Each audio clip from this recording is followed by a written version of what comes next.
Kapalaran ng Gemini ngayong araw ng April 7, Gemini.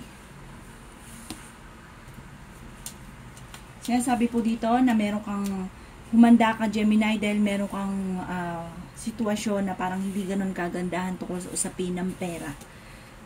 Sabi rin po dito, kaya pag-isipang mabuti ang bawat paggastos. Sabi rin po dito na parang pag-isipang mabuti ang bawat paggastos dahil parang hindi mo makokontrol. Parang magsusunod-sunod ang mga kagastusan. Sinasabi rin po dito na huwag kang matakot na magsimula sa simula at huwag kang parang maraming mga magagandang oportunidad na nakalampas daw po sa inyo. Sayang kasi parang napapangunahan daw po ng takot. Sinasabi rin po dito na nai-stress ka daw po sa ngayon.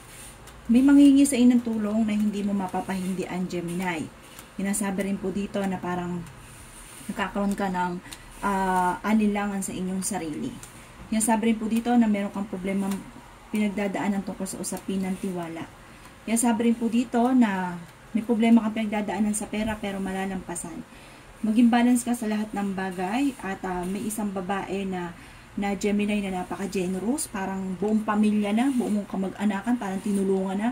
Tapos, pagka nawalan ka ng pera, namumblema ka, walang tutulong sa inyo.